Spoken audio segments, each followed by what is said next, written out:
Hello everyone, welcome back to my YouTube channel GS by Priyanka.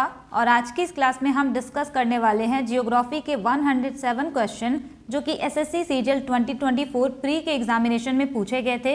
ये सारे question करने से आपका थोड़ा कॉन्फिडेंस बूस्ट होगा और आपको ये पता चल पाएगा कि प्री एग्जाम में किस पैटर्न पे क्वेश्चन पूछा गया था। इससे आपको मेंस एग्जामिनेशन के लिए भी थोड़ी हेल्प मिलेगी, तो वीडियो को लास्ट तक जरूर देखिएगा। और इसका जो नोट्स है मैं अपने टेलीग्राम चैनल पर अपलोड कर दूंगी, तो आप वहां से जाके इसको डाउनलोड कर पाएंगे। हिंदी इंग्लिश दोनों लैंग्वेज में पीडीएफ वहां पे अपलोड होगा। चलिए फिर बिना किसी देरी के स्टार्ट करते हैं क्वेश्चन नंबर 1 से।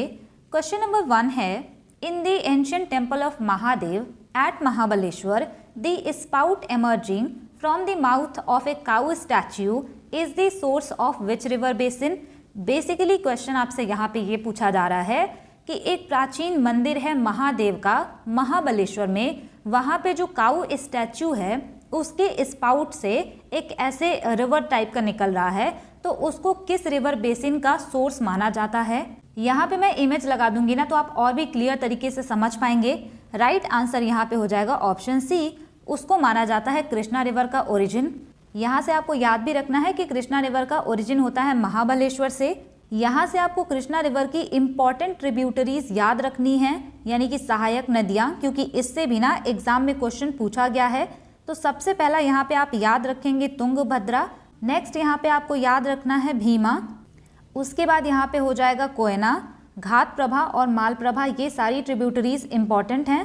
यहाँ से आप याद रखेंगे कृष्णा रिवर की ट्रिब्यूटरीज हैं तुंगभद्रा, भीमा, कोयना, घाटप्रभा एंड मालप्रभा। अगला क्वेश्चन है, which of the following peninsular river falls into the Arabian sea. यहाँ पर आपसे क्वेश्चन पूछा है कि कौन सी पेनिनसुलर रिवर ऐसी है जो अरेबियन सी में जाके गिरती है। यहाँ पे आपसे बेसिकली क्वेश्चन ये पूछा गया है कि कौन सी रिवर इसमें से ऐसी है जो कि वेस्ट फ्लोइंग है। इसका मतलब यहाँ पे है अरेबियन सी, यहाँ पे है बे ऑफ बंगाल। तो जो भी रिवर यहाँ पे आके ड्रेन होती हैं, यानी यहाँ पे आके गिरती हैं ना, उनको हम कहते हैं ईस्ट फ्लोइंग रिवर। जो भी रिवर अरेबियन सी में जाके ड्रेन होती हैं उनको हम कहते हैं वेस्ट फ्लोइंग रिवर। और कई बार क्वेश्चन इससे पूछा जाता है। और यहाँ पे जो क्वेश्चन पूछा गया है ना, इसमें आपसे यही पूछा गया है कि कौन सी इसमें से वेस्ट फ्लोइंग रिवर है। राइट आंसर यहाँ पे हो जाएगा ऑप्शन सी, साबरमती रिवर जो है ये वेस्ट फ्लोइंग रिवर का एग्जाम्पल है, यानी कि ये अरेबियन सी में जाके ड्रेन होती है। इसके अलावा जो महानदी रिवर है, गोदावरी रिवर है एंड कृष्णा रिवर है, ये ईस्ट फ्लोइंग रिवर है, क्योंकि ये बे ऑफ बंगाल में जाके ड्रेन होती हैं। यहाँ से आपको याद रखना है कि कौन कौन सी ईस्ट फ्लोइंग रिवर हैं और कौन कौन सी वेस्ट फ्लोइंग रिवर हैं, क्योंकि इस बार इस टॉपिक पे बहुत ज़्यादा क्वेश्चन पूछे गए हैं। तो सबसे पहले यहाँ पे आपको देखना है वेस्ट फ्लोइंग रिवर, यानी कि अरेबियन सी में जो जाके ड्रेन होती हैं। यहाँ से आपको याद रखना है Luni, Sabarmati, Mahi, Narmada, Tapi, Mandovi river, Sharavati river, Bharathapuzha, Periyar and Pamba river. ये सारे रिवर एग्जाम्पल हैं वेस्ट फ्लोइंग रिवर्स के, क्योंकि ये अरेबियन सी में ड्रेन होते हैं। नेक्स्ट यहाँ पे है east flowing river. East flowing river का मतलब वो सारे रिवर जो बे ऑफ बंगाल में जाके गिरती हैं, यानी कि बे ऑफ बंगाल में ड्रेन होती हैं, उनको कहते हैं। तो यहाँ से आपको याद रखना है Mahanadi, Godavari, Krishna, Kaveri, Vaigai river. West flowing river में सबसे इंपॉर्टेंट एग्जाम्पल है नर्मदा एंड तापी रिवर का। ईस्ट फ्लोइंग में सबसे ज्यादा इंपॉर्टेंट है यहाँ पर महानदी, गोदावरी एंड कृष्णा। अगला क्वेश्चन है, which of the following countries has the highest Hindu population after India. यहाँ पर आपसे क्वेश्चन पूछा है कि कौन सी कंट्री में सबसे ज्यादा हिंदू पॉपुलेशन रहती है इंडिया के बाद। राइट आंसर यहाँ पे हो जाएगा ऑप्शन ए, नेपाल में। अगला क्वेश्चन है, which of the following are west flowing river. यहाँ पे आपसे वेस्ट फ्लोइंग रिवर के बारे में पूछा है। इसका मतलब ये है कि अरेबियन सी में जाके ड्रेन होने वाली। राइट आंसर यहाँ पे हो जाएगा option C, Mahi and Sabarmati river. Next question है, which of the following rivers is an east flowing river. East flowing river का मतलब बे ऑफ बंगाल में जाके ड्रेन होने वाली रिवर। राइट आंसर हो जाएगा option C, Godavari river. Next question है, Bhagirathi and Alaknanda river confluence at. यहाँ पर आपसे पूछा है कि भागीरथी एंड अलकनंदा रिवर कहाँ पर मिलती हैं। राइट आंसर यहाँ पे हो जाएगा ऑप्शन सी, देवप्रयाग में। अब यहाँ से ना प्रयाग से क्वेश्चन पूछे जाते हैं। जो पांचों प्रयाग हैं उनके बारे में आपको पढ़ना है। यहाँ पर अलकनंदा रिवर कॉमन है सब में। अगर अलकनंदा रिवर से धौली गंगा रिवर आके मिलती है तो वो होता है विष्णु प्रयाग। इसको आप ऐसे लिख सकते हैं कि यहाँ पे अलकनंदा रिवर कॉमन है, धौली गंगा रिवर आके मिलेगी तो वहाँ पे हो जाएगा विष्णु प्रयाग। नेक्स्ट यहाँ पे फिर से अलकनंदा रिवर कॉमन है, यहाँ पे अगर नंदाकिनी रिवर आके मिलेगी तो यहाँ पे हो जाएगा नंद प्रयाग। उसके बाद अगर अलकनंदा रिवर से आकर के पिंडर रिवर मिलती है तो यहाँ पे हो जाएगा कर्ण प्रयाग। नेक्स्ट यहाँ पे है अलकनंदा रिवर से मंदाकिनी रिवर आकर के मिलती है तो यहाँ पे हो जाएगा रुद्र प्रयाग। लास्ट यहाँ पे है कि अलकनंदा रिवर से भागीरथी रिवर मिलती है तो वहाँ पे हो जाता है देव प्रयाग। इसको आप ऐसे याद रख सकते हैं कि मिस्टर पीके हैं एक, उनका नो डॉक्यूमेंट वेरिफिकेशन, यानी एक मिस्टर पीके हैं जिनका डॉक्यूमेंट वेरिफिकेशन नहीं हो रहा है, वेरी बैड लक। बैड के बीडी से याद रखेंगे आप कि जहाँ पे अलकनंदा रिवर से भागीरथी रिवर मिलेगी वहाँ पे देवप्रयाग होगा। मिस्टर से आप याद रख पाएंगे कि जहाँ पर मंदाकिनी रिवर आके मिलेगी वहाँ पे रुद्रप्रयाग होगा। यहाँ पे अलकनंदा सब में कॉमन है तो इसको याद करने की जरूरत नहीं है। डीवी यानी कि डॉक्यूमेंट वेरिफिकेशन से आप याद रखेंगे कि जहाँ पे अलकनंदा रिवर से धौली गंगा रिवर आके मिलेगी वहाँ पे विष्णु प्रयाग होगा। नो से आप याद रखेंगे नंदाकिनी रिवर मिलेगी तो नंद प्रयाग होगा। पीके से आप याद रखेंगे कि पिंडर रिवर जहाँ पे मिलेगी वहाँ पे हो जाएगा कर्ण प्रयाग। इस तरीके से आप इसको याद रख सकते हैं। अगला क्वेश्चन है यहाँ पर, the Wardha is a tributary of which of the following rivers. यहाँ पर आपसे क्वेश्चन पूछा है कि वर्धा किसकी सहायक नदी है। राइट आंसर यहाँ पे हो जाएगा ऑप्शन ए गोदावरी रिवर की। इससे आप याद रख सकते हैं कि गोदावरी रिवर को दक्षिण गंगा भी कहा जाता है। अगला क्वेश्चन है, in which group of state does the Luni river flow. यहाँ पर आपसे पूछा है कि लूनी रिवर किस स्टेट से फ्लो होती है। राइट आंसर हो जाएगा option D Rajasthan and Gujarat से। अभी जब मैंने आपको वेस्ट फ्लोइंग रिवर का एग्जाम्पल दिखाया था तो लूनी रिवर भी मैंने आपको बताया था और वो ऊपर ही है, जाहिर सी बात है वो साउथ इंडियन स्टेट्स में नहीं होगी। ऑप्शन एलिमिनेट करके भी आप इसको अच्छे से कर सकते हैं। अगला क्वेश्चन है, which of the following is the largest inhabited riverine island in the world. यहाँ पर आपसे क्वेश्चन पूछा है कि कौन सा ऐसा आइलैंड है जो कि लार्जेस्ट है पूरे वर्ल्ड में लेकिन वो रिवर के द्वारा बना हुआ है और वहाँ पर लोग रहते हैं। राइट आंसर हो जाएगा ऑप्शन ए माजुली आइलैंड। यहाँ से आपको ब्रह्मपुत्रा रिवर की ट्रिब्यूटरीज याद रखनी है क्योंकि इस पे भी इस बार बहुत सारे क्वेश्चन पूछे गए हैं। यहाँ पे ये जो मेन आपको दिख रहा होगा इस कलर का, ये ब्रह्मपुत्रा रिवर है। इसके अलावा सियांग, दिबांग, लोहित, सुबनसिरी, मानस, संकोस, तीस्ता, धनसिरी, कोपिली, ये सारे इसके ट्रिब्यूटरीज हैं और ये बहुत बहुत ज़्यादा इंपॉर्टेंट इसकी ट्रिब्यूटरी हैं तो याद रखिएगा। अगला क्वेश्चन है, the northern plain of the Indian सब continent has been formed by the interplay of three major river system along with their tributaries. Choose the odd one out of the options given. Question यहाँ पे आपसे ये पूछा हुआ है कि जो नॉर्दर्न प्लेन है यानी उत्तर का मैदान है इंडियन सब कॉन्टिनेंट का, वो थ्री मेजर रिवर के कॉन्ट्रीब्यूशन से बना हुआ है और उनके साथ में उनके ट्रिब्यूटरीज यानी सहायक नदियों का भी कॉन्ट्रीब्यूशन है।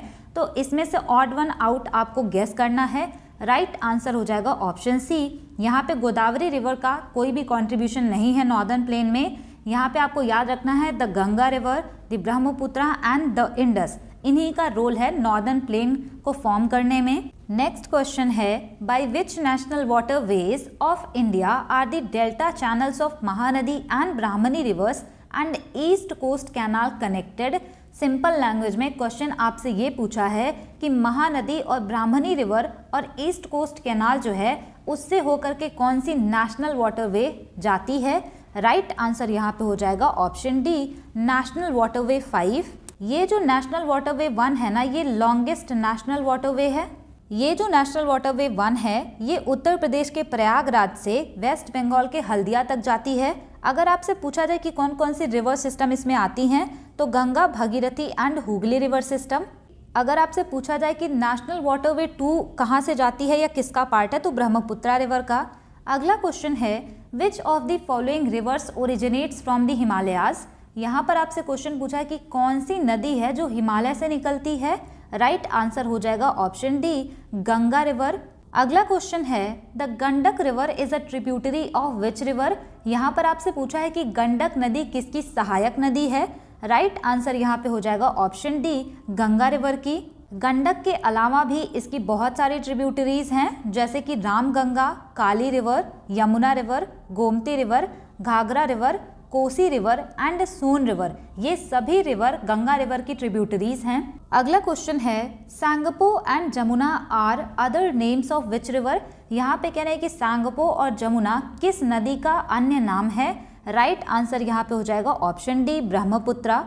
ये जो ब्रह्मपुत्रा रिवर है ना, इसको तिब्बत वाले रीजन में सांगपो बोला जाता है। इसी रिवर को बांग्लादेश में जमुना रिवर के नाम से जानते हैं। अगला क्वेश्चन है Subansiri, Jiabharali, Dhansiri and Puthimari are the major tributaries of which river.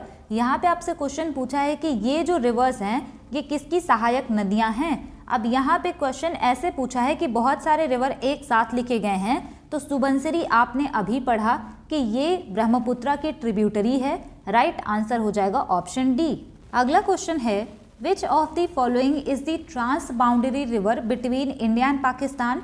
यहाँ पर आपसे पूछा है कि इंडिया एंड पाकिस्तान में ट्रांस बाउंड्री रिवर कौन सी है। राइट आंसर यहाँ पे हो जाएगा ऑप्शन डी, रावी रिवर। ये जो रावी रिवर है ना, ये इंडिया एंड पाकिस्तान के बॉर्डर पर फ्लो होती है। यहाँ से आपको याद रखना है कि ये जो इंडस रिवर है ये लेक मानसरोवर के पास तिब्बत में ओरिजिनेट होती है बोकार्चू ग्लेशियर से। उसके बाद लद्दाख में देमचोक नाम का जो रीजन है वहाँ से ये इंडिया में एंटर करती है और काराकोरम एंड लद्दाख रेंज के बीच में बहती है।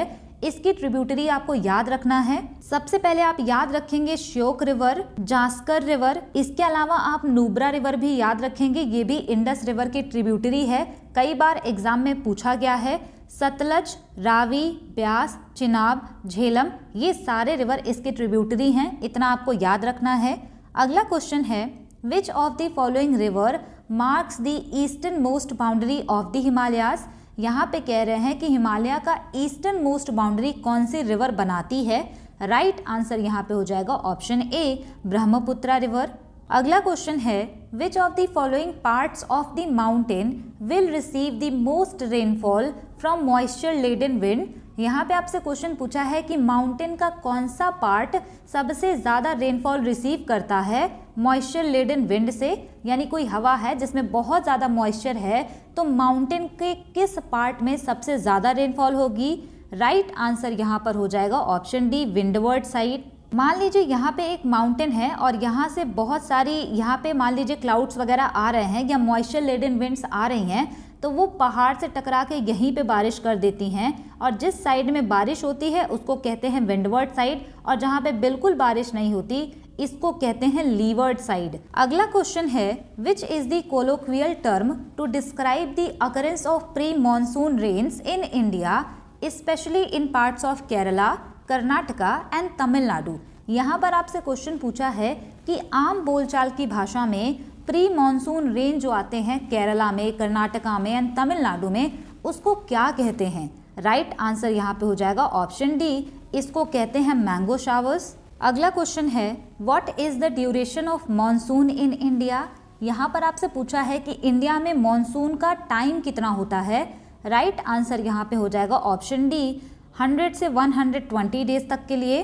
नेक्स्ट क्वेश्चन है which of the following is associated with the retreating monsoon in India. यहाँ पे आपसे कह रहे हैं कि रिट्रीटिंग मॉनसून यानी लौटते हुए मानसून से इसमें से क्या संबंधित है। राइट आंसर हो जाएगा ऑप्शन सी, अक्टूबर हीट। यहाँ पे ये जो अक्टूबर हीट है ना, ये एक टर्म है, इसका मतलब ये होता है ना कि अक्टूबर एंड नवंबर के टाइम पे इंडिया में जो वेदर कंडीशन होती हैं, जहाँ पे क्लियर स्काई होती है, ह्यूमिडिटी होती है एंड हाई टेम्परेचर होता है, उसी को कहते हैं अक्टूबर हीट। अगला क्वेश्चन है which of the following is the main cause of land degradation in Jharkhand and Chhattisgarh. यहाँ पर आपसे क्वेश्चन पूछा है कि निम्नलिखित में से कौन सा सबसे मुख्य कारण है लैंड डिग्रेडेशन का झारखंड और छत्तीसगढ़ में। राइट आंसर यहाँ पर हो जाएगा option B, deforestation due to mining. जो भी माइंस हैं यानी जो भी खादानें हैं उनकी वजह से सबसे ज़्यादा लैंड डिग्रेडेशन होता है झारखंड एंड छत्तीसगढ़ में। अगला क्वेश्चन है which of the following options is mostly caused by over population. यहाँ पर आपसे क्वेश्चन पूछा है कि ओवर पॉपुलेशन की वजह से कौन सी चीज होती है। राइट आंसर यहाँ पे हो जाएगा option B, land and other renewable resources are under pressure. इसका मतलब ये है कि जितनी ज़्यादा पॉपुलेशन होगी ना, जो हमारे रिसोर्सेज हैं उस पर उतना ही ज़्यादा प्रेशर पड़ेगा। ये वाला क्वेश्चन बहुत सिंपल था। यहाँ पे लिखा है कि फॉरेस्ट कवर का एरिया इंक्रीज होगा, तो ऐसा नहीं है। स्कार्सिटी ऑफ वाटर यहाँ पे लिखा गया है कि रिड्यूस होगा, तो रिड्यूस नहीं होगा बल्कि इंक्रीज हो जाएगा। एडिक्यूएट नेचुरल रिसोर्स स्टोरेज, ऐसा भी नहीं हो सकता ओवर पॉपुलेशन से। अगला क्वेश्चन है, ebony and mahogany trees are found in which type of forest. यहाँ पे आपसे लिखा है कि इबोनी और महोगनी जो ट्रीज होते हैं ये किस तरह के फॉरेस्ट में मिलते हैं।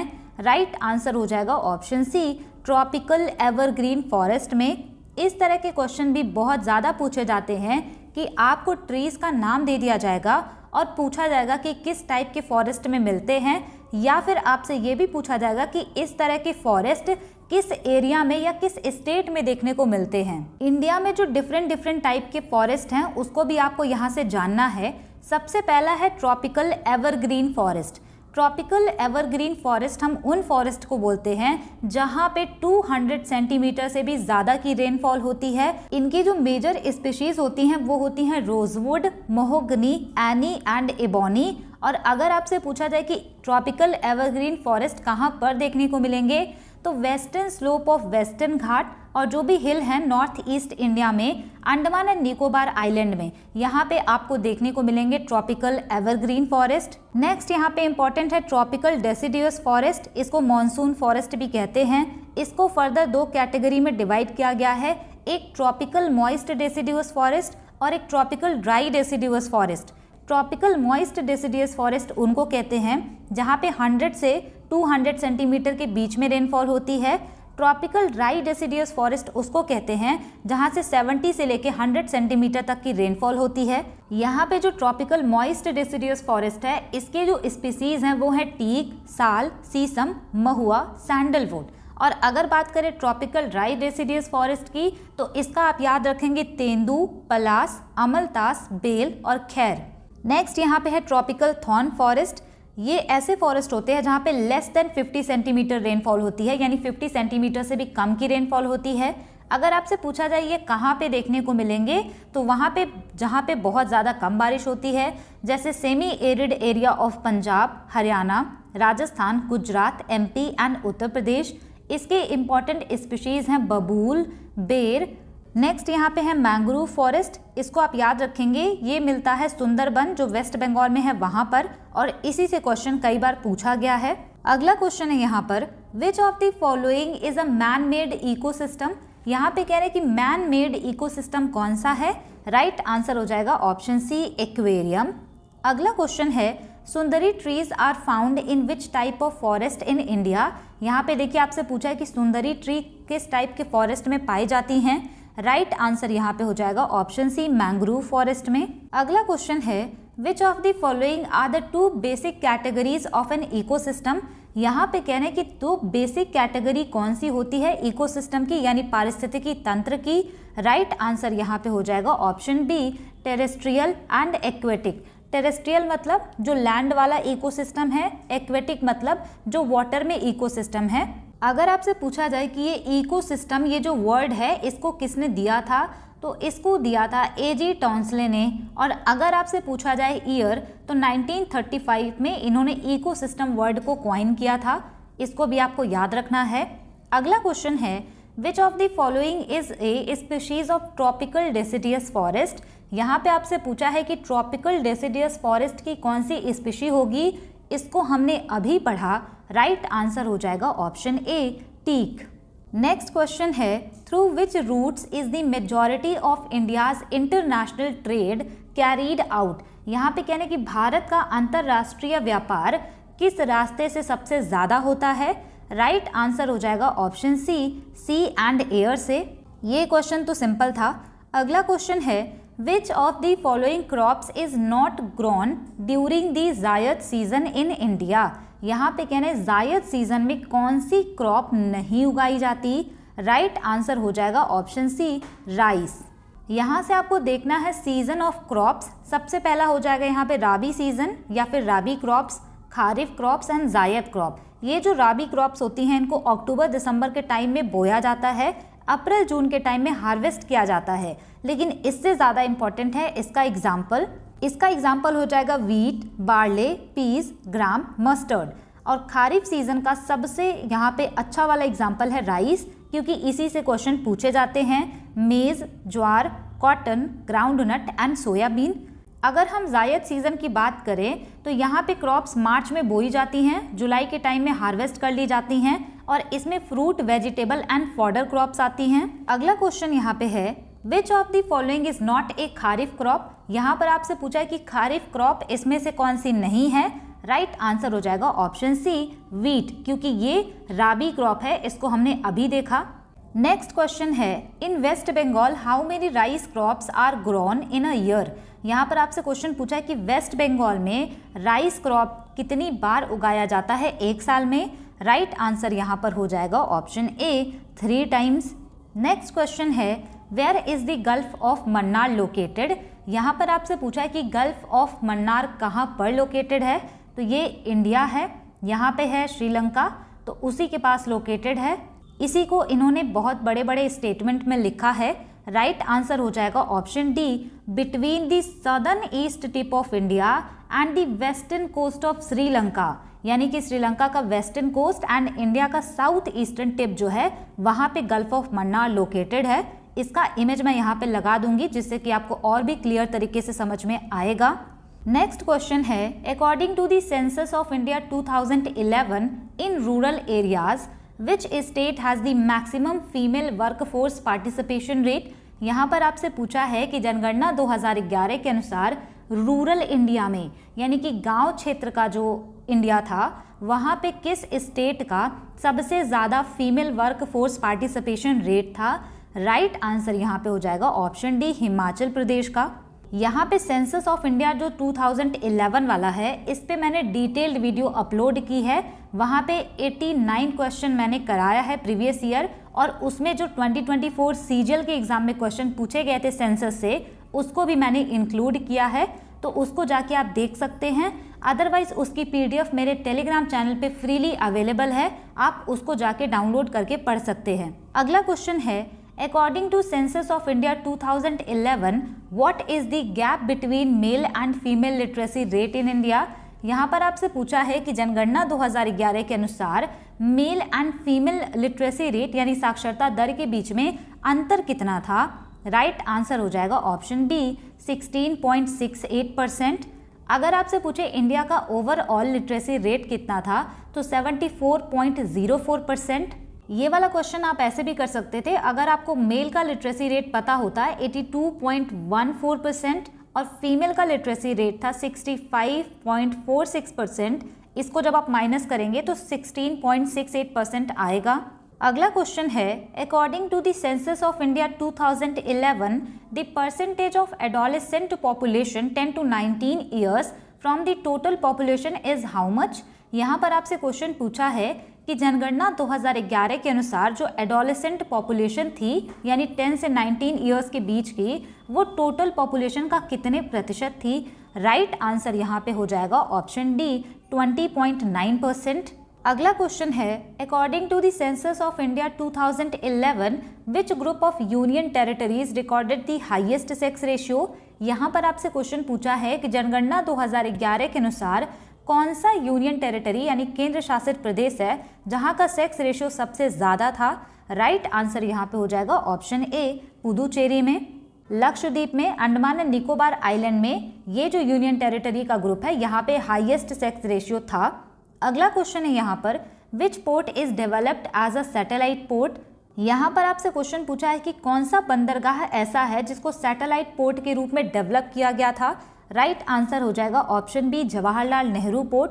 ये जो सैटेलाइट पोर्ट है इसका मतलब ये होता है कि कोई भी ऐसा पोर्ट है जहाँ पे बहुत ज़्यादा वो बिजी चल रहा है तो उस पोर्ट के भार को कम करने के लिए उसके आसपास ही एक और पोर्ट डेवलप कर दिया जाता है, उसी को कहते हैं सैटेलाइट पोर्ट सिंपल लैंग्वेज में। यहाँ पे ना जितने भी इम्पोर्टेंट पोर्ट हैं उसका लोकेशन आपको याद रखना है, क्योंकि CHSL के एग्जाम में पूछा गया था कि कौन सा ईस्ट कोस्ट पर है, कौन सा वेस्ट कोस्ट पर है। तो अगर आपको याद होगा तभी आप इसको अच्छे से कर पाएंगे, और अगर आपको अरेंज करने के लिए दे दे तब भी आपको ये चीज़ याद होनी चाहिए। यहाँ पे है हल्दिया पोर्ट जो कि वेस्ट बंगाल में है, पारादीप पोर्ट ओडिशा में है, विशाखापत्तनम पोर्ट आंध्र प्रदेश में है। नेक्स्ट यहाँ पे इन्नौर पोर्ट है जिसको कामराजार पोर्ट भी कहते हैं, ये लोकेटेड है चेन्नई में यानी तमिलनाडु। तूतीकोरिन पोर्ट भी आप याद रखेंगे, ये भी तमिलनाडु में है। यहाँ से आपको याद रखना है कांडला पोर्ट गुजरात में लोकेटेड है। मुंबई पोर्ट जवाहरलाल नेहरू पोर्ट ये तो महाराष्ट्र में है। अगर बात करें पणजी पोर्ट एंड मुर्मुगांव ये गोवा में लोकेटेड है। मैंगलोर पोर्ट कर्नाटका में लोकेटेड है, इसको भी आप याद रखिएगा। कोचीन पोर्ट जो है ये केरला में लोकेटेड है। इतने पोर्ट आपको याद रखने हैं अच्छे से। अगला क्वेश्चन है which region in India receives less rainfall in summer but heavy rainfall in winter season due to the retreating north easterly wind. यहाँ पर आपसे क्वेश्चन पूछा है कि इंडिया में कौन सा रीजन ऐसा है जहाँ पे गर्मियों में कम बारिश होती है लेकिन सर्दियों के टाइम पे हैवी रेनफॉल होती है रिट्रीटिंग मॉनसून की वजह से। राइट आंसर यहाँ पर हो जाएगा option D, eastern coastal region. अगला क्वेश्चन है according to the census of India 2011 which union territory has the highest slum population. यहाँ पर आपसे क्वेश्चन पूछा है कि जनगणना 2011 के अनुसार कौन से यूनियन टेरिटरी में सबसे ज्यादा स्लम पॉपुलेशन थी। राइट आंसर यहाँ पे हो जाएगा ऑप्शन सी, दिल्ली में। अगला क्वेश्चन है according to census of India 2011 other religions and persuasions comprise how much of the population. यहाँ पे आपसे कह रहा है जनगणना 2011 के अनुसार ORP के कितने पॉपुलेशन थे। राइट आंसर यहाँ पे हो जाएगा ऑप्शन सी, 7.9 मिलियन। सेंसस वाली क्लास में हमने ये सारी चीजें की हैं। अगला क्वेश्चन है according to census 2011 which district displays the highest population. यहाँ पर आपसे क्वेश्चन पूछा है कि जनगणना 2011 के अनुसार कौन सा डिस्ट्रिक्ट यानी कि कौन सा जिला ऐसा है जहाँ पर सबसे ज़्यादा हाईएस्ट पॉपुलेशन थी। राइट आंसर हो जाएगा option A, Thane. Next question है as per the census of India 2011 the increase in literacy rates for males and females respectively as compare to 2001 census was.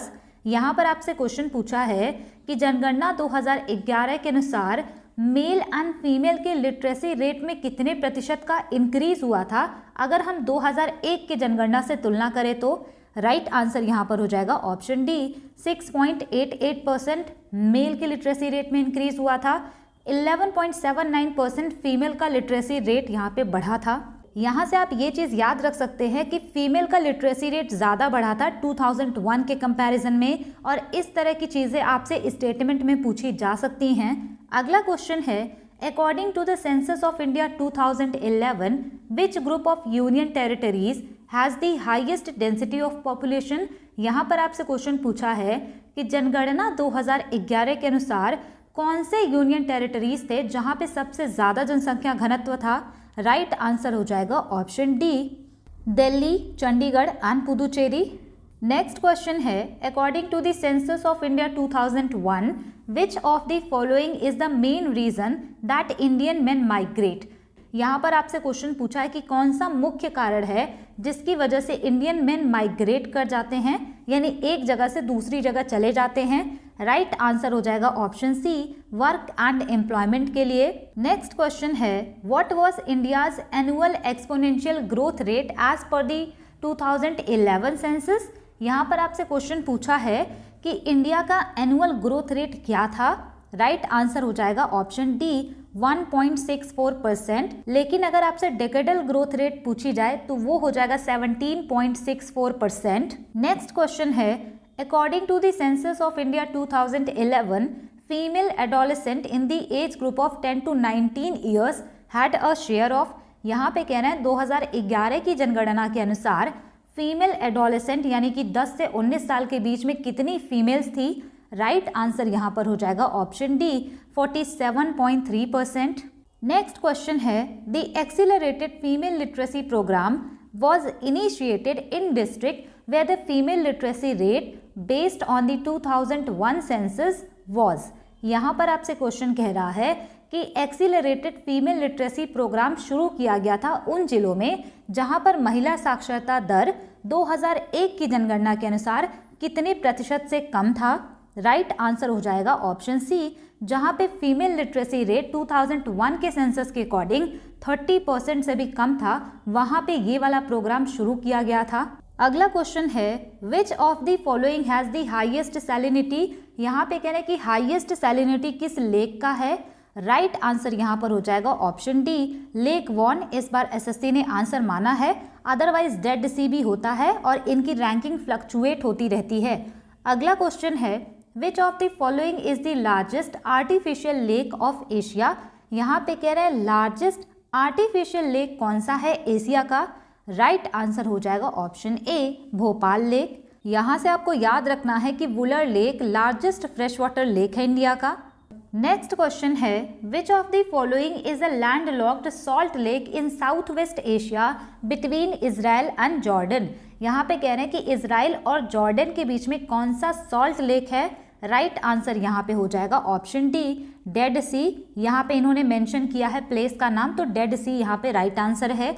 अगला क्वेश्चन है विच state of India has the maximum number of large dams. यहाँ पे कह रहे हैं कि किस state में सबसे ज़्यादा नंबर में बड़े बांध हैं। राइट आंसर यहाँ पे हो जाएगा ऑप्शन ए, महाराष्ट्र में।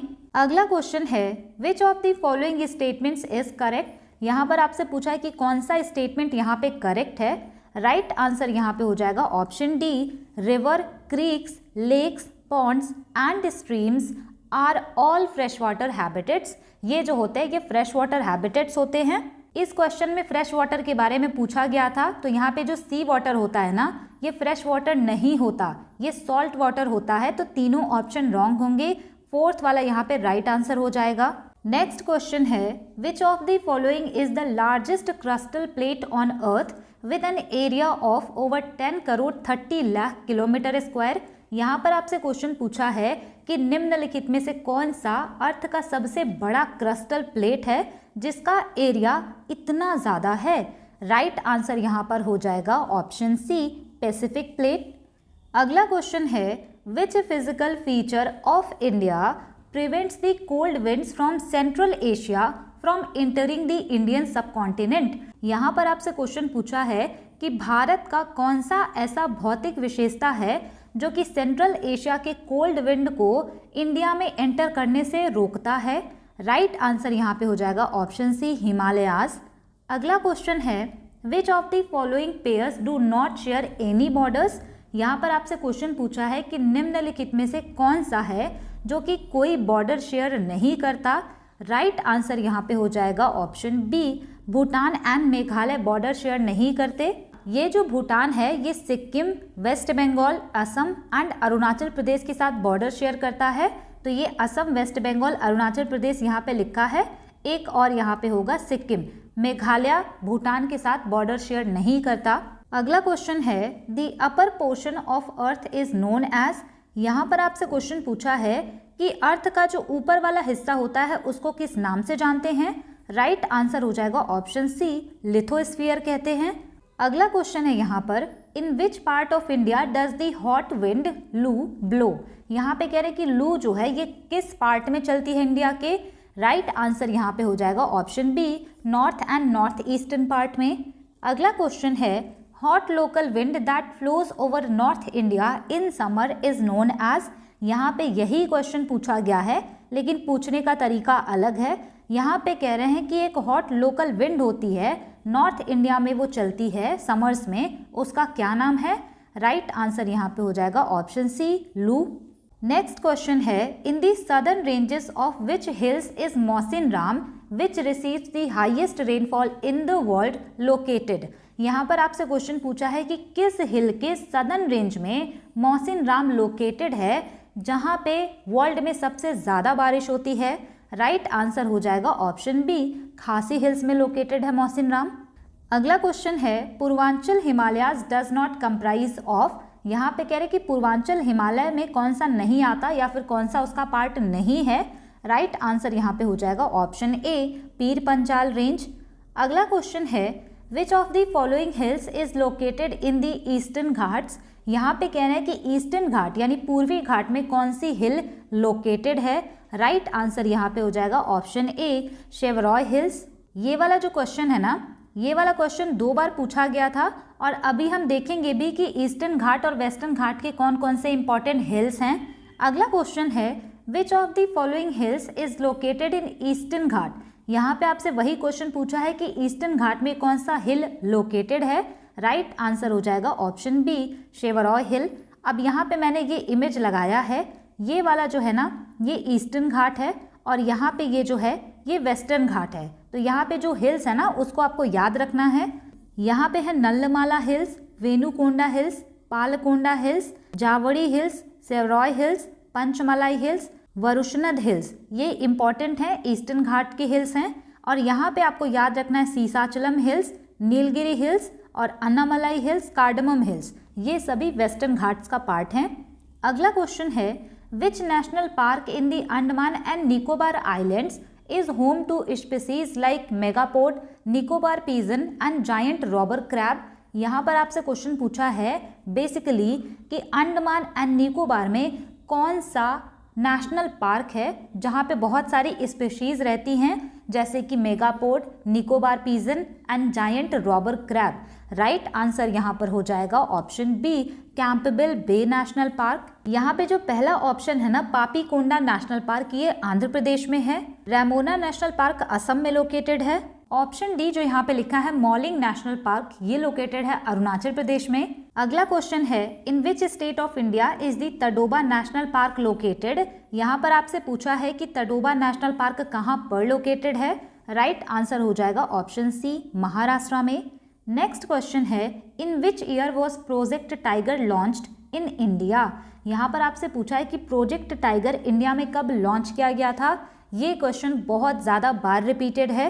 राइट आंसर यहाँ पे हो जाएगा ऑप्शन डी 1973 में। अगर आपसे पूछा जाए कि वाइल्ड लाइफ प्रोटेक्शन एक्ट कब लॉन्च हुआ था तो वो हुआ था 1972 में। नेक्स्ट क्वेश्चन है which of the following states is the biggest producer of pulses. यहाँ पर आपसे पूछा है कि पल्सेस का सबसे बड़ा प्रोड्यूसर कौन सा स्टेट है। राइट आंसर यहाँ पे हो जाएगा option D Madhya Pradesh. Next question है in which state of India is kund और tanka used for water harvesting. यहाँ पे कह रहे हैं कौन सा स्टेट ऐसा है जहाँ पे वाटर हार्वेस्टिंग के लिए कुंड या फिर टंका यूज किया जाता है। राइट आंसर यहाँ पर हो जाएगा ऑप्शन ए राजस्थान में। नेक्स्ट क्वेश्चन है at what latitude does the easterly jet stream blow over peninsular India during the summer month. यहाँ पे कह रहे हैं कि जो ईस्टर्ली जेट स्ट्रीम होती हैं, जेट स्ट्रीम का मतलब यहाँ पे बहुत ही स्ट्रांग विंड होती है जो ईस्ट से वेस्ट की तरफ बहती है ट्रॉपिक्स में, particularly Indian ocean and Africa में। तो किस लैटिट्यूड पे वो ब्लो होती है। राइट आंसर यहाँ पर हो जाएगा ऑप्शन डी 14 डिग्री नॉर्थ। अगला क्वेश्चन है what is the length of Indian railways network according to the railway yearbook 2019-20। यहाँ पर आपसे क्वेश्चन पूछा है कि रेलवे ईयरबुक 2019-20 के अनुसार इंडियन रेलवे नेटवर्क की लेंथ कितनी है। राइट आंसर यहाँ पर हो जाएगा ऑप्शन बी। यहाँ पे आप ये वाले 2 ऑप्शन तो एलिमिनेट कर सकते थे बट इन दोनों ऑप्शन में कंफ्यूजन होती और ये वाला क्वेश्चन भी इन्होंने बहुत पुराना पूछा है। अगला क्वेश्चन है in which state of India was the Neeru Meeru program introduced for construction of water harvesting structure. यहाँ पे आपसे कह रहे हैं कि किस स्टेट में वाटर हार्वेस्टिंग स्ट्रक्चर को बनाने के लिए नीरू मीरू प्रोग्राम लॉन्च किया गया था। राइट आंसर यहाँ पे हो जाएगा ऑप्शन ए आंध्र प्रदेश में। नेक्स्ट क्वेश्चन है identify the oldest iron and steel company of India from the following options. यहाँ पर आपसे क्वेश्चन पूछा है भारत का सबसे पुराना आयरन एंड स्टील कंपनी कौन सा है। राइट आंसर यहाँ पर हो जाएगा option D Tata iron and steel company. और यहाँ से आप याद रखेंगे कि इसको 1907 में इस्टेब्लिश किया गया था।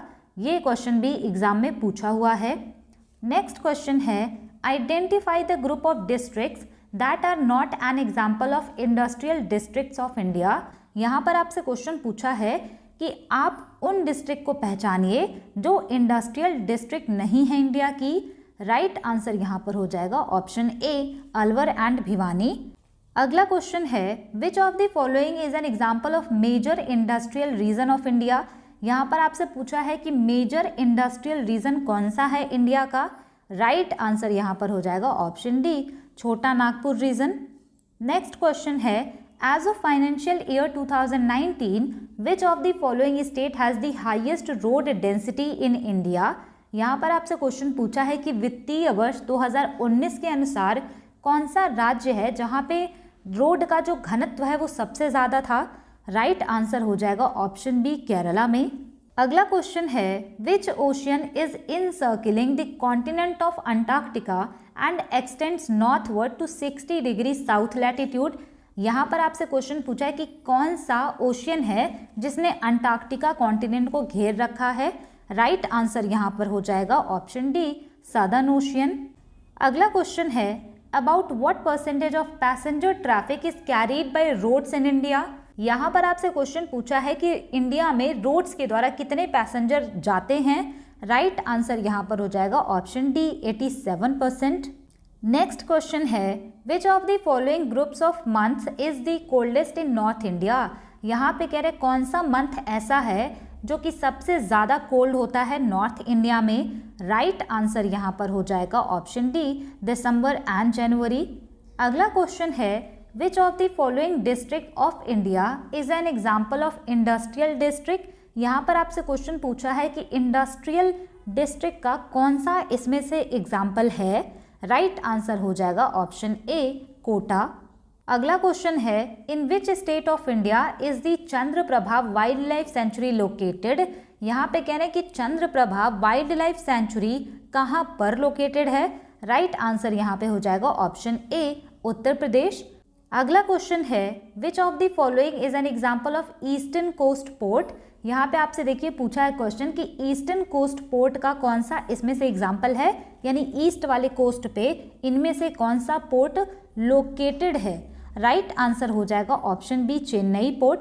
इसके अलावा ये जो सारे पोर्ट हैं ये वेस्टर्न कोस्ट पर लोकेटेड हैं। अगला क्वेश्चन है, in which of the following states is the development of rail transport less due to its geographical condition. ये वाला क्वेश्चन भी बहुत सिंपल था। यहाँ पर इन्होंने क्वेश्चन पूछा है कि कौन सा स्टेट ऐसा है जहाँ पे रेल ट्रांसपोर्ट का विकास बहुत ज़्यादा कम है उसके जियोग्राफिकल कंडीशन की वजह से। राइट आंसर हो जाएगा ऑप्शन डी, सिक्किम में। वहाँ का जो कंडीशन है ना वो बहुत ज़्यादा खराब है, इस वजह से वहाँ पे रेल डेवलप नहीं हो पाता, हिली एरियाज हैं। नेक्स्ट क्वेश्चन है, which of the following state suffers from लू। यहाँ पे देखिए फिर से वही पूछा गया है, ये लोकल विंड है नॉर्थ इंडिया की। राइट आंसर यहाँ पर हो जाएगा ऑप्शन ए, राजस्थान। बाकी के जो एग्जाम्पल है ना ये साउथ इंडिया के हैं और ये एग्जाम्पल है नॉर्थ ईस्ट का। तो ये कहाँ की विंड है, ये नॉर्थ इंडिया की है, उसका एक ही स्टेट एग्जाम्पल है राजस्थान। अगला क्वेश्चन है, which plateaus are very fertile because they are rich in black soil that is very good for farming. यहाँ पे कह रहे हैं कि कृषि के लिए सबसे अच्छी जो खेती होती है ब्लैक सॉइल वो बहुत ज़्यादा फर्टाइल होती है। तो किस प्लेट्यू में सबसे ज़्यादा ब्लैक सॉइल है। राइट आंसर यहाँ पर हो जाएगा ऑप्शन बी, दक्कन लावा प्लेट्यू। ये आप लावा देख करके ही आंसर मार्क कर सकते हैं। अगला क्वेश्चन है, which of the following is in geographical proximity to Sri Lanka. इसका मतलब होता है पास में। यहाँ पे कह रहे हैं कि श्रीलंका के नज़दीक कौन सा है। राइट आंसर यहाँ पे हो जाएगा ऑप्शन ए, ओनली कराईकल। अब यहाँ पे ये जो कराईकल, यानम और माहे लिखा हुआ है ना ये पौंडीचेरी का ही पार्ट है, या फिर आप ये कह लीजिए कि पौंडीचेरी 3 स्टेट में है उसी को बोला जाता है। अगर हम बात करें यानम की तो ये है आंध्र प्रदेश में, तो ये तो श्रीलंका के पास नहीं है ज़्यादा। नेक्स्ट हम बात करते हैं, ये जो माहे है ये है केरला में, ये भी पास में नहीं है श्रीलंका के। ये जो कराईकल है ना ये तमिलनाडु में है और ये पास में है श्रीलंका के, तो इसी वजह से ये पास हो जाएगा श्रीलंका के। अगला क्वेश्चन है, the climate of a place is not affected by which of the following. यहाँ पे आपसे क्वेश्चन पूछा है कि किसी भी जगह की जो जलवायु होती है वो किससे अफेक्टेड नहीं होती, यानी किस चीज़ से प्रभावित नहीं होती। राइट आंसर हो जाएगा option D, type of soil. मिट्टी का प्रकार कैसा है इससे क्लाइमेट पे कोई फर्क नहीं पड़ता। अगला क्वेश्चन है, in the context of water bodies नीप टाइड अकर्स। यहाँ पे आपसे क्वेश्चन पूछा है कि वाटर बॉडीज के संदर्भ में अगर हम बात करें तो नीप टाइड कब होता है। राइट आंसर यहाँ पे हो जाएगा option A, when the sun moon are at right angle. Sun और जब मून एक दूसरे के राइट एंगल पे होते हैं तब नीप टाइड होता है। नेक्स्ट यहाँ पे आपको ये भी याद रखना है कि जब अर्थ, सन और मून एक लाइन में होते हैं ना, तब आता है स्प्रिंग टाइड। अगर यहाँ पे सन और मून राइट एंगल पे हैं तब वहाँ पे होगा नीप टाइड। अगला क्वेश्चन है, in which of the following district of Rajasthan are the barchans found. यहाँ पे कह रहे हैं कि बरखांस राजस्थान के किस जिले में मिलते हैं। राइट आंसर यहाँ पर हो जाएगा ऑप्शन ए, जैसलमेर में। ये जो बरखांस होते हैं, ये जब हवा का कंटिन्यूअसली मूवमेंट होता है वहाँ पे उसके बाद ये फॉर्म होता है। ये क्रीसेंट शेप का होता है। अगला क्वेश्चन है, dash leaves are used to make bidis. यहाँ पर आपसे क्वेश्चन पूछा है कि किसकी पत्तियों का इस्तेमाल करके बीड़ी बनाया जाता है। राइट आंसर यहाँ पे हो जाएगा ऑप्शन बी, तेंदू लीव्स। अगला क्वेश्चन है, identify A water harvesting system found in Jaisalmer. यहाँ पर क्वेश्चन पूछा गया है कि जैसलमेर में वाटर हार्वेस्टिंग सिस्टम कौन सा पाया जाता है, उसको आइडेंटिफाई करना है। राइट आंसर हो जाएगा ऑप्शन बी, खंडीज। नेक्स्ट क्वेश्चन है यहाँ पर, the tropical cyclones in Australia are known as. यहाँ पे कह रहे हैं कि ट्रॉपिकल साइक्लोन जो ऑस्ट्रेलिया में आते हैं उसको किस नाम से जानते हैं। राइट आंसर यहाँ पे हो जाएगा ऑप्शन ए, उसको कहते हैं विली विलीज। अगला क्वेश्चन है, the outermost part of the earth is known as. यहाँ पे कह रहे हैं कि अर्थ का आउटर मोस्ट पार्ट क्या होता है। राइट आंसर यहाँ पे हो जाएगा ऑप्शन बी, क्रस्ट। अगला क्वेश्चन है, which of the following is an inosilicate amphibole mineral used in highway construction and as rail road ballast. यहाँ पे आपसे क्वेश्चन पूछा गया है कि आइनोसिलिकेट एम्फीबोल मिनरल जो कि हाईवे के कंस्ट्रक्शन में यूज़ किया जाता है और रेल रोड बैलेस्ट बनाने में भी इसको यूज़ किया जाता है, वो क्या है। राइट आंसर यहाँ पे हो जाएगा ऑप्शन सी, ये होता है हॉर्नब्लेंडे। ये जो बैलेस्ट है ना, इसका मतलब ये होता है कि छोटे छोटे वो ब्रोकन स्टोन जो होते हैं ना, आपने देखा होगा रेलवे की पटरियों के पास बिछे होते हैं ताकि रेल की पटरी स्टेबल रह पाए, उसको कहा जाता है। यहाँ पे ये जो आइनोसिलिकेट एम्फीबोल मिनरल लिखा हुआ है, ये एक तरह के मिनरल होते हैं जो कि एम्फीबोल ग्रुप से बिलोंग करते हैं। ये बने होते हैं सिलिका टेट्राहाइड्राइड के डबल चेन से और इनका स्ट्रक्चर होता है क्रिस्टल। अगला क्वेश्चन है, the variation between high air temperature and A low temperature that occurs during the same day is called dash temperature. यहाँ पर आपसे सिंपल लैंग्वेज में क्वेश्चन ये पूछा है कि एक ही दिन में जब टेम्परेचर चेंज होता है, उनमें वेरिएशन आता है, उसको हम क्या कहते हैं। राइट आंसर हो जाएगा ऑप्शन सी, डायर्नल टेम्परेचर उसको कहते हैं। अगला क्वेश्चन है, a dense mass of water drops on smoke or dust particles in the lower atmosphere layers is referred to as. यहाँ पे सिंपल लैंग्वेज में क्वेश्चन आपसे ये पूछा है कि वाटर ड्रॉप्स जो होते हैं और स्मोक या डस्ट पार्टिकल, इनको हम क्या कहते हैं। राइट आंसर हो जाएगा ऑप्शन सी, इसको स्मॉग कहते हैं। ये एक तरह का एयर पोल्यूशन होता है और ये स्मोक एंड फॉग का मिक्सचर होता है। अगला क्वेश्चन है, the most common rainfall measurement is the total rainfall depth during a given period which is expressed in. यहाँ पर आपसे सिंपल लैंग्वेज में क्वेश्चन ये पूछा है कि टोटल रेनफॉल जो होती है ड्यूरिंग अ गिवन पीरियड, वो 1 घंटे भी हो सकता है, वो 1 दिन भी हो सकता है, 1 मंथ या फिर 1 ईयर, तो उसको हम कैसे मेजर करते हैं। राइट आंसर यहाँ पे हो जाएगा ऑप्शन डी, मिलीमीटर्स में रेनफॉल को मेजर करते हैं। नेक्स्ट क्वेश्चन यहाँ पे है, which of the following is not a major climate control of a place. यहाँ पे कह रहे हैं कि निम्नलिखित में से कौन सा ऐसा है जो कि किसी प्लेस के क्लाइमेट कंट्रोल में मेजर रोल प्ले नहीं करता। राइट आंसर यहाँ पर हो जाएगा option D, interior of the earth. Earth का इंटीरियर कैसा है, इससे भी किसी प्लेस का क्लाइमेट कंट्रोल नहीं होता। ओशियन करंट, अल्टीट्यूड और लैटिट्यूड का वहाँ पे कंट्रीब्यूशन होता है। अगला क्वेश्चन है, the ICAR sugarcane breeding institute is located in. यहाँ पर आपसे क्वेश्चन पूछा है कि Indian Council of Agricultural Research sugarcane breeding institute कहाँ पर लोकेटेड है। राइट आंसर यहाँ पे हो जाएगा ऑप्शन बी, कोयम्बटूर में। अगला क्वेश्चन है, what is the salinity of the dead sea per litre of water. यहाँ पर आपसे पूछा है कि डेड सी की सैलिनिटी कितनी है पर लीटर ऑफ वाटर में। राइट आंसर यहाँ पे हो जाएगा ऑप्शन ए, 340 ग्राम्स पर लीटर। नेक्स्ट क्वेश्चन यहाँ पे है, the name of the straight between the Pacific and the Arctic Ocean separating the Chukchi Peninsula, Russian Far East from the Seward Peninsula of Alaska is। यहाँ पे आपसे simple language में question ये पूछा है कि रशिया एंड अलास्का के बीच में कौन सी स्ट्रेट है। राइट आंसर यहाँ पे हो जाएगा ऑप्शन सी, बेरिंग स्ट्रेट। अगला क्वेश्चन है the New Moore island is in geographic proximity to. यहाँ पे कह रहे हैं कि न्यू मूर आइलैंड जो है ये किसके पास में है। राइट आंसर यहाँ पे हो जाएगा ऑप्शन सी, बांग्लादेश।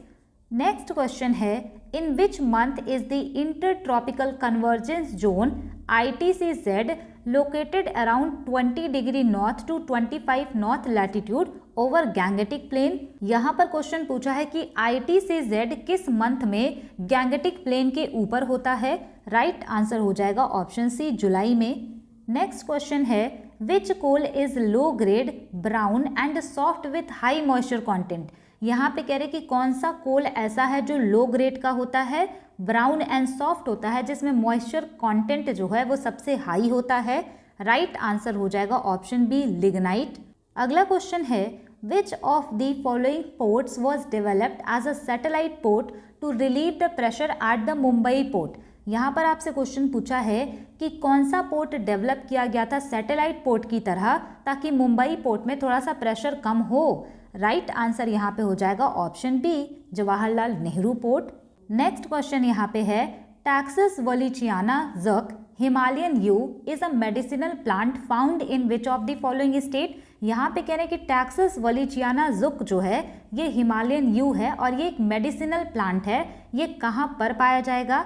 अब ये हिमालयन इसका नाम में ही आ रहा है तो जाहिर सी बात है हिमालयन वाले क्षेत्र में पाया जाता होगा। राइट आंसर यहाँ पे हो जाएगा ऑप्शन सी, Himachal Pradesh. Second last question है which of the following is not A tributary of Ganga. यहाँ पे कह रहे हैं कि गंगा नदी की सहायक नदी इनमें से कौन सी नहीं है। राइट आंसर यहाँ पे हो जाएगा ऑप्शन सी, क्योंकि लोहित रिवर ब्रह्मपुत्रा की ट्रिब्यूटरी है। लास्ट क्वेश्चन है exfoliation is a form of. यहाँ पे कह रहे हैं कि एक्सफोलिएशन क्या है। राइट आंसर यहाँ पे हो जाएगा ऑप्शन बी, फिजिकल विथरिंग है। ये था 107 क्वेश्चन जियोग्राफी से जो कि एसएससी सीजीएल प्री के एग्जाम में पूछे गए थे। आई होप इससे आपको मेंस के एग्जामिनेशन में भी थोड़ा हेल्प होगा। आपको ये वीडियो कैसी लगी मुझे कमेंट सेक्शन में ज़रूर बताइएगा। Thanks for watching, stay tune, keep learning, keep working hard.